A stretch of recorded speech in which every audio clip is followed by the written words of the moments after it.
niyayakap? Hindi ko alam yan. Natutulog ako kanina.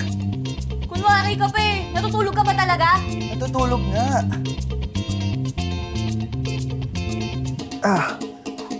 Ay, ano sa sugat mo, sir?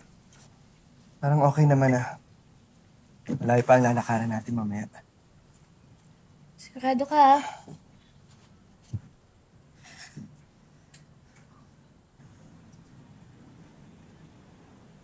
Alam mo, if it weren't for the circumstance kung bakit tayo napadpad dito, I would have loved to stay a bit longer.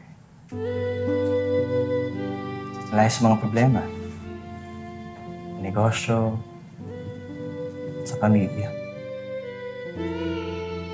Sir, pwede ba kapag kinakausap mo ako, huwag ka nga masyadong nag-i-English. Ulitin mo nga, Tagalogin mo. Masaya ako na napadpad tayo dito. Malaya sa mga problema, sa negosyo, at sa pamilya. Tulog ah?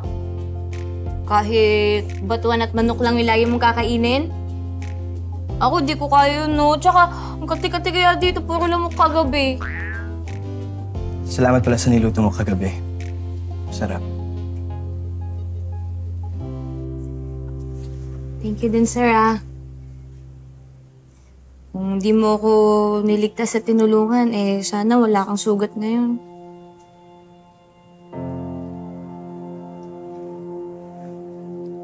Salamat din, Tata.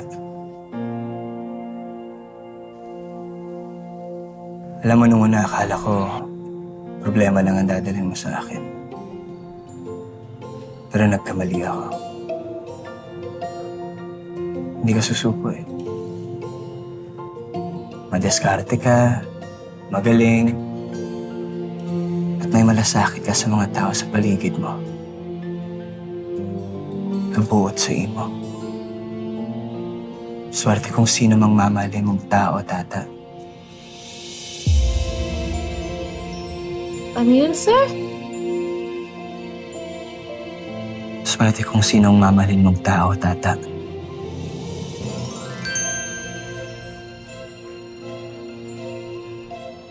Di pa pala nagmumungsis, sir.